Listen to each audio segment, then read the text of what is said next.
여러분, 한국 사람은 코리안입니다. 코리안은 한국 국적을 가진 사람이죠. 그리고 한국에 속해 있는 사람입니다. 호주 사람은 오스트레일리안입니다. 오스트레일리아는 호주 국적을 가진 사람이고 호주에 속한 사람입니다. 그리스도인도 마찬가지입니다. 그리스도인은 그리스도와 관계가 있는 사람입니다. 그리스도께 속한 사람이고 그리스도의 소유가 된 사람입니다. 그리스도와 연합된 사람, 그리스도를 떼어놓고는 아무것도 설명이 되지 않는 사람이 그리스도인입니다. 그런데 우리가 가진 성경 본문은 안디옥에서 처음으로 예수의 제자들이 그리스도인이라는 명칭을 얻게 되었다고 보도해 주고 있습니다. 여러분, 그리스도는 메시아와 같은 말입니다. 메시아가 그리스 말로 그리스도입니다. 뜻은요, 기름 부음을 받은 자입니다. 이것의 근본적인 의미는 하나님이 지정하신 구원자다, 이것입니다. 하나님은 종말에 구원자를 보내주겠다고 약속하셨습니다. 그 약속을 따라 오신 분, 하나님이 정하신 구원자, 유일한 구원자, 하나님의 아들이 바로 그리스도이십니다. 그래서 그리스도인은 그리스도를 믿는 사람들입니다. 예수를 그리스도와 주로 믿는 사람, 이 사람이 바로 그리스도인, 그리스도 신자입니다. 그리고 사도행전에서는요, 이 표현을 자주 쓰고 있는데요, 제자라고 일컫고 있습니다. 성령이 너희에게 임하시면 너희가 권능을 받아 내 증인이 될 것이다. 예루살렘과 온 유대와 사마리아와 그리고 땅끝까지 이르러 내 증인이 될 것이다. 이 말씀을 남기시고 주님은 하늘로 올라가셨습니다. 그런데 여러분, 예수님의 증인이 된다고 하셨는데 예수님을 뭐라고 증거하는 거예요? 어떻게 증거하는 것입니까? 예수가 바로 그 그리스도다. 예수가 바로 여호와 곧 주님이시다 입니다. 그래서 예수의 늘 따라다니는 수식어가 주와 그리스도입니다. 그래서 우리는 우리 주 예수 그리스도라고 말합니다.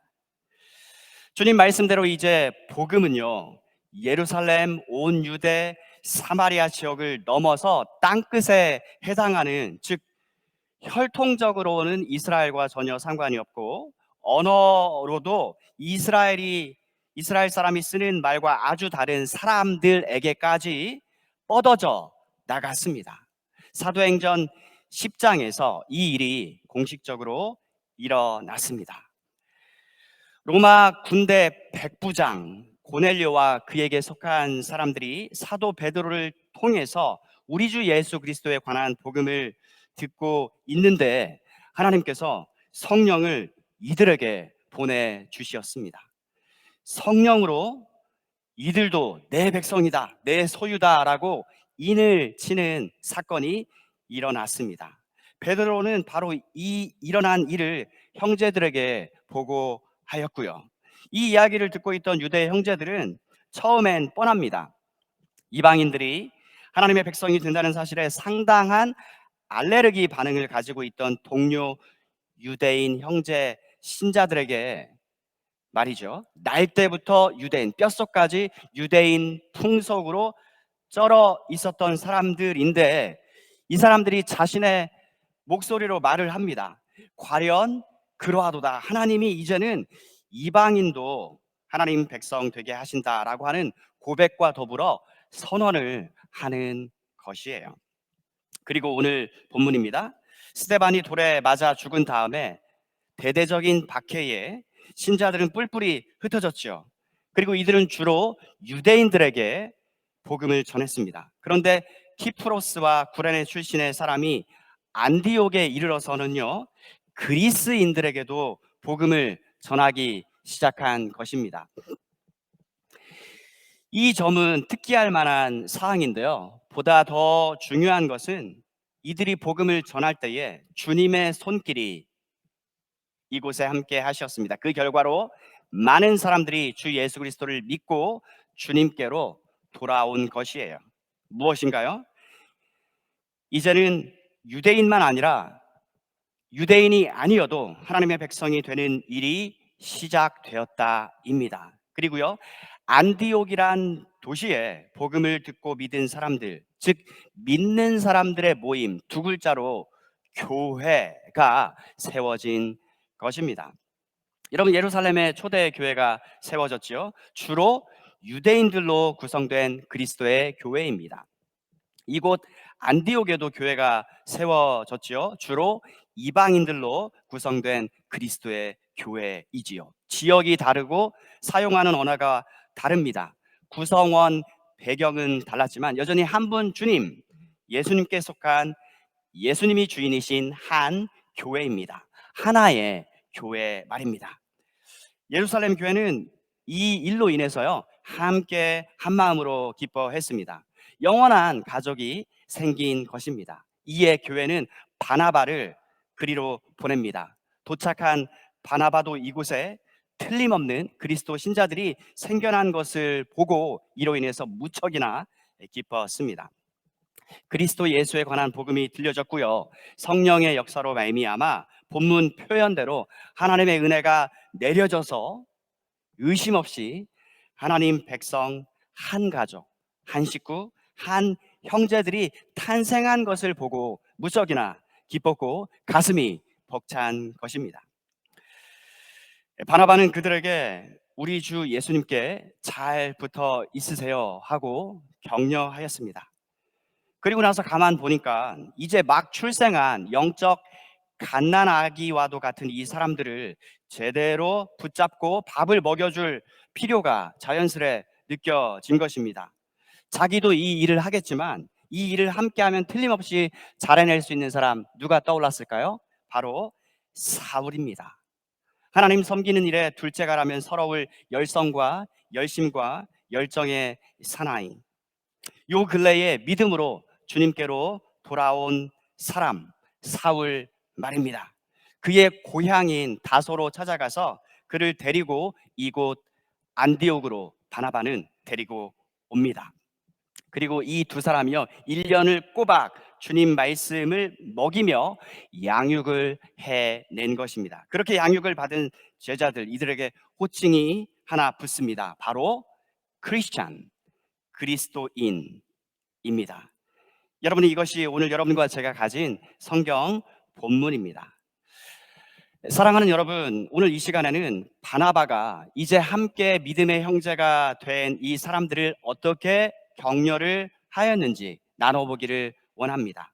비단 바나바 개인만의 일이 아니라요, 교회가 할 일, 즉 모든 그리스도 신자들이 할 일이기에 함께 진지한 관심을 가지고 이 말씀을 듣기를 원합니다. 즉 갓 태어난 영적 갓난 아기들을 권면하고 양육하는 일, 이 이야기를 나누려고 합니다. 이름하여 권면과 양육보다 더 줄여서 권면의 실제란 제목으로 이야기를 풀어가도록 하겠습니다. 화면에 보시면 본문 23절과 26절을 볼 때에 교회인 여러분과 제가 할 일이 자명해 보입니다. 하나는 격려이고요, 다른 하나는 가르침, 즉 양육입니다. 격려와 양육. 23절에 바나바는 모든 사람들에게 마음을 굳게 하여 주님을 의지하십시오 라고 격려했습니다. 격려, 주님 말씀으로 격려하는 것입니다. 26절에 바나바는 사울과, 다음 화면이요, 1년 동안 교회에 머물면서 많은 사람들을 가르쳤습니다. 주님 말씀을 가르쳤습니다. 주님 말씀으로 먹였습니다. 양육입니다. 그러나 재차 한 가지 주제, 권면의 실제, 이 이야기를 나눠봅시다. 사랑하는 여러분, 그리스도 신자는요, 주님 말씀으로 격려를 하는 사람들입니다. 누구처럼요? 본문에서 바나바처럼요. 이제 갓 믿은 크리스찬들을 향해서 여러분, 이 귀한 믿음에 끝까지 잘 머물러 계셔요. 저는 하나님께 감사드립니다. 저는 여러분을 보니까 기쁨이 가득합니다. 하나님이 이제는 유대인들만 아니라 유대인이 아니어도 헬라말 쓰는 사람들이어도, 또 영어를 쓰는 사람, 한국말을 하는 사람, 민족과 언어와 문화와 상관없이 그리스도를 믿으면 자기 백성 삼아 주시는 것을 보니까 감개무량합니다. 이 귀한 믿음에 참되게 머물러 있으세요. 우리 주님께 끝까지 붙어 계셔요. 여러분, 바나바가 이렇게 권면하지 않았겠습니까? 사랑하는 여러분, 먼저 된 사람이 나중되고요, 나중된 사람이 먼저 되는 일이 이 신앙 세계에서는 거듭 일어납니다. 그러니 먼저 믿은 사람은 내가 주를 처음 믿었을 때의 그 시간, 귀하고 귀하다, 그 감격을 잃지 마시고요, 우리의 마인드를 새롭게 함으로 변화를 받아서 하나님의 선하신 뜻, 하나님을 기쁘시게, 내 영혼도 내 마음도 기쁘게 하는 그 온전하신 뜻을 이루도록 우리 다 함께 집중해요. 이 마음을 합하길 원하는 것입니다. 그런가 하면 오랜 세월 돌고 돌아서 이제서야 예수를 믿게 되신 여러분, 그 진작 믿을 것을 하는 생각과 후회가 있으실 줄로 압니다. 하지만 그렇게만 생각할 필요가 없어요. 어쩌면 지금 이 시간에도 못 믿었을 수 있었다는 것을 생각하시기 바랍니다. 그리고 지금이라도 믿게 된 것을 하나님께 감사드리면서 여태껏 하나님 말씀과 멀리 살아오신 것을 부지런히 메운다는 생각으로요, 말하자면 스파르타식으로 할 수 있는 한 최선을 다해서 하나님 말씀에 늘 가까이 하시기를 격려하고요, 응원드립니다. 사랑하는 여러분, 말씀은 생명입니다. 가난아기가 엄마 젖을 얼마나 필사적으로 찾습니까? 하나님의 말씀이 꼭 그러해요. 하나님의 말씀은 여러분에게 영적 영양분을 공급해 줍니다. 여러분, 사람이 아무리 바쁘고 시간이 없다고 해도 결국 자기가 하려고 하는 일은 다 하기 마련이지요. 가령 건강이 최고다라고 여겨서 몸을 위해서 운동할 시간만큼은 꼭 빼놓습니다. 마찬가지로 하나님의 말씀을 읽고 묵상하는 일, 우리는요 하실 수 있고 하셔야 합니다. 예, 여러분, 하루에 경건의 시간을 어떻게 가지십니까? 하루에 30분부터 시작을 해 보세요.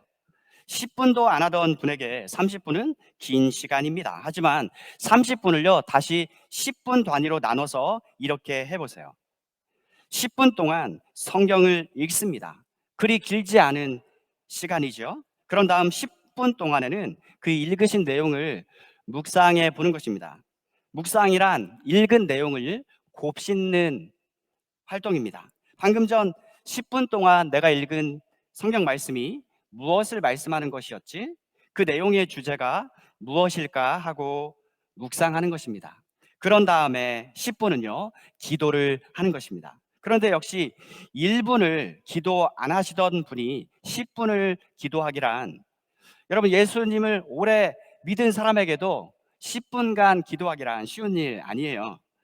그래서 여전히 묵상을 이어가시기 바랍니다. 묵상하신 내용을 가지고 기도하시는 거예요. 여러분, 기도는 하나님께 이야기하는 것이죠. 아뢰는 것입니다. 하나님, 오늘 하나님 말씀이 이것을 말씀해 주셨습니다. 이 말씀을 붙잡고 오늘 하루를 살기를 원합니다. 하나님, 말씀이 잘 이해가 되도록 말씀을 친히 기록하신 저자인 성령님을 통해서 역사해 주시기를 간구합니다. 성령님은 진리의 영이십니다. 모든 진리 가운데로 우리를 인도해 주시는 줄로 믿습니다. 또 하나님을 사랑하는 마음을 주세요. 하나님 말씀을 더 찾게끔 도와주세요. 목이 마른 사슴이 시냇물을 찾아 헤매는 것처럼 제 영혼도 하나님을 찾는 일에 그런 심정이 되게 해 주세요. 여러분, 우리는 이렇게 기도할 수 있습니다. 가난아기가 엄마 젖을 필사적으로 갈구하듯이 하나님, 저 역시도 하나님 말씀을 그런 심정으로 찾고 구하도록 도와주세요. 하나님을 더 사랑하도록 도와주시고요, 하나님을 더 잘 알게 도와주세요. 하나님과 친하기를 원합니다. 아버지와 어머니와 우리가 서슴없이 이야기하지 않습니까? 마찬가지로 하나님 아빠, 아버지와 더 자주, 더 많이 이야기하기를 원합니다. 하나님, 세월이 참 빠릅니다. 엊그제가 초등학교 입학한 것 같고 또 고등학교 다녔던 것 같은데 이제는 자녀를 둔 어른이 되었습니다. 하나님이 이 세상에 저를 두신 목적을 알도록 도와주시고 말씀을 읽을 적마다 그 목적을 밝히 깨달아 알게 해 주세요. 하루를 살더라도 하나님 기뻐하시는 삶을 살기 원합니다. 내일 오전 9시에 주님이 다시 오신다는 그런 마음으로 오늘 하루를 그렇게 살기를 원합니다. 오 하나님, 하나님을 함께 믿는 우리 교회 식구들을 위해서도 기도합니다. 하나님, 아픈 사람들을 낫게 해주시고 또 힘들고 어려운 일 겪고 있는 우리 믿음의 식구들, 하나님이 주시는 힘으로 능히 이겨내게 해주세요. 하나님, 우리가 교회에만 출석하고 주일에만 하나님 찾는 사람이 아니라 그리스도인이란 말처럼 그리스도를 늘 주인 삼아 하루하루 살아가는 사람이길 원합니다. 사도행전에 나오는 사람들이 예수님 제자로 소개되고 있는 것처럼 우리도 부지런히 예수님께 배워서 예수님을 전하는 증인 되기를 원합니다. 하나님은 오늘 이렇게 성경을 펴서 읽게 하여 주시고 또 이렇게 하나님과 대화할 수 있도록 인도해 주신 것 감사드립니다. 하나님, 이제는 우리 가족 식구들을 위해서도 기도합니다. 하나님, 우리 가족 식구들이 오늘 하루를 살아가는데 하나님을 기억하기 원합니다. 하나님이 우리의 창조주이고 하나님이 우리의 아버지인 것을 생각하며 힘과 용기를 얻게 해주시고 하나님을 더 많이 사랑하도록 도와주시옵소서. 하나님이 기뻐하시는 오늘 하루 살기를 원합니다. 하나님, 다시 감사드립니다. 하나님 없이 방황하며 살다가 하나님 없는 곳으로 갈 뻔하였던 저를 하나님이 큰 사랑을 제게 베풀어 주시고 저를 기억해 주셔서 저에게 예수 그리스도에 관한 메시지를 듣게 하시고 그분을 저의 주님과 구원자로 믿게 해주시니 감사를 드립니다. 온 우주를 지으시고 온 우주의 소유자인 왕이신 하나님이 친히 저의 아버지가 되어주신 것 하나님 진정 감사드립니다. 하나님, 세상 끝날까지 늘 나와 항상 함께하여 주시고 하나님의 나라에 많은 사람들이 들어갈 수 있도록 하나님, 제 주변의 사람들도 하나님의 아들 우리 주 예수 그리스도에 관한 소식을 듣게 해 주시고 하나님과 아들 예수 그리스도를 믿어서 저와 똑같이 하나님의 사랑받는 아들들이 되도록 복 주시옵소서. 자, 여러분, 이런 식으로 10분은 말씀을 읽고요 10분은 읽은 말씀을 묵상을 하고 또 나머지 10분을 묵상을 계속 이어가시면서 간간히 기도하는 것으로 경건의 시간을 가지시면요 마치 저와 여러분이 운동을 통해서 몸의 힘과 근육의 탄력을 얻게 되는 것처럼 여러분과 저의 영적인 근육이 단련되어지고요 코어가 확 잡혀지는 것을 경험케 되실 것입니다. 사랑하는 여러분, 늘 기억합시다. 시작이 반이란 말 결코 틀리지 않습니다.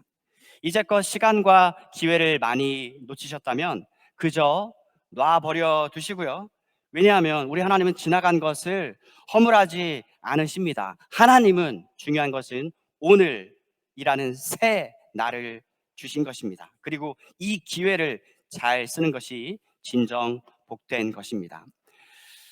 여러분, 거듭 말씀드립니다. 먼저 된 자가 나중되고요 나중된 자가 먼저 될 수 있음을 언제나 기억합시다. 선줄로 여기거든 넘어질 수 있음 또한 기억합니다. 나로 하여금 여전히 서 있을 수 있게 하는 권능은 내가 아닙니다. 나의 경험이나 나의 신앙 연수도 아닙니다. 오늘 이 시간에도 나를 지탱하고 보존해주고 계시는 하나님과 예수님과 성령님의 역사하심 때문인 것을 잊지 않고 늘 기억하십시다. 여러분, 하나님을 오래전에 믿었어도요 하나님의 말씀을 읽지 않기를 1, 2년 3, 4년, 5, 6년, 7, 8년 해 보십시오. 그 사람은 자기도 모르는 사이에 생각이 많이 도태해져 있습니다. 문제는 자신이 그렇게 된 것을 본인은 모른다는 것이에요. 왜냐하면 여러분, 사람은 기본적으로요, 자신에 대해서 포장하고 나 정도면 나쁘지 않아 라고 자기를 좋게 보는 경향이 있어요. 그러면서 자신의 현 상태를 위로하는 경향이 있다는 말씀이죠. 하지만 나에 대해서 가장 정확하고 예리하게 보시는 분은 내가 아니라 하나님이십니다. 나를 지으신 분, 나를 부르시고 나로 하여금 이 믿음의 길을 걷게 하신 분, 하나님, 우리 주님이 나의 영적인 상태를 정확하게 보신다는 사실을 기억합시다. 어느 분이 이런 말을 하십니다. 현대인들은 두꺼운 책은 안 본다고요. 하지만 사랑하는 여러분, 과연 이게 사실일까요? 책이 얇으면 반대로 볼까요? 책이 두텁든 얇든 두께가 문제가 아니라 우리 마음 중심의 문제 아니겠습니까? 우리 주님께서 하신 말씀대로 너의 보물이 있는 곳에 너의 마음도 있다. 가령 우리가 밭에 감추인 보화를 발견하게 되면 우리는 그 값이 얼마든지 간에 어떻게든 지불해서 그 밭을 살 것입니다. 마찬가지로 말씀을 묵상하고 세세토록 영원 무궁히 남아있을 유일한 말씀인 하나님의 말씀을 잘 풀어주고 우리 마음속에 잘 심겨지도록 도와주는 책들이 있다면 여러분, 신자는요, 열 일을 제쳐두고 그 책을 구할 것입니다. 두께가 문제가 아니라 나를 살리고 내 영혼을 일깨워서 살아나도록 하는 메시지, 내 믿음을 견고하게 세워주고, 말하자면 내 영적 근육을 탄탄하게 해줄 그런 메시지가 들어있는 것이라면 나는 기꺼이 그 메시지를 읽고자 듣고자 할 것입니다. 결국 마음의 문제라고 우리는 보는 것입니다. 신약 성경 골로새서는 말씀합니다. 온갖 보화와 보물이 오직 이 한 분 안에 다 들어 있다고요. 주 예수 그리스도입니다. 빌립보서에서 사도는 고백합니다. 이전에 터득한 모든 것들, 애지중지 여겼던 모든 것들이 이제는 아무런 유익이 없는 것, 즉 배설물과 같이 여겨진다고요. 어째서요? 내 주 예수 그리스도를 아는 지식이 가장 고상함을 이젠 내가 알기 때문이노라고 말입니다. 내 영원한 운명에 선한 영향을 끼치지 못하는 것, 거듭난 내 영혼에 아무런 유익을 주지 못하는 것이라면 그것은 말 그대로 낭비에 지나지 않는 것입니다. 사랑하는 여러분, 우리가 서로에게 해야 하는 권면이란 바로 이런 것이 아닐런지요. 여러분의 주님, 저의 주님, 우리의 주님께 충성되게 충실하게 붙어 있으십시오. 오늘 23절 말씀입니다. 마음을 굳게 하여 주님을 의지하십시오. 바나바는 이렇게 권면하였고요. 바울과 더불어 이 두 사람은 주님 말씀으로 꼬박 1년을 양육해낸 것입니다. 사랑하는 여러분, 오늘 우리는 예수님을 믿게 되어 양육받아서 건강하게 성장하는 제자가 된 사람들이 처음으로 그리스도인으로 불리었다는 이야기를 들으셨습니다. 안디옥에서 말입니다. 그런데 그들뿐만 아니라 우리도 그리스도인입니다. 그리스도인, 그리스도를 믿는 사람, 그리스도의 사람, 즉 그리스도께 속한 그분의 소유인 사람, 그리스도를 떼어놓고는 자신의 정체성을 설명하기가 불가능한 사람, 그리스도 중심의 사람, 그리스도가 주인이신 사람, 그리스도로 가득 충만한 사람. 여러분, 사람은 속에 있는 것을 밖으로 내뱉기 마련입니다. 가령 지금 그는 그녀로 푹 빠져 있어. 어떤 사랑에 빠진 남자 이야기입니다. 생각이 온통 그녀 생각뿐이야. 앉으나 서나 당신 생각. 이와 똑같습니다. 그리스도인, 주님의 사람은 앉으나 서나 주님 생각, 주님 나라와 주님의 일과 다시 오시는 주님을 생각합니다. 주님이 다시 오시는데 마치 내일 오전 9시에 다시 오시는 것 마냥 오늘을 그렇게 살아갑니다. 이들이 제자들입니다. 그러기에 함께 그리스도인 된 여러분과 저 우리 모두요, 주님 말씀으로 권면하고 격려하여 양육하는 일에 초점을 두십시다. 그리하여 양육을 받는 쪽이나 양육을 하시는 분이나 양쪽 모두 주님 말씀으로 영적으로 탄탄하여지고 쉽사리 요동하지 않는 견고한 믿음으로 자라가십시다. 그리고 이 모든 일을요, 즐겁게 기쁨으로 감당해 가게 되시기를 우리 주 예수 그리스도의 이름으로 축복합니다.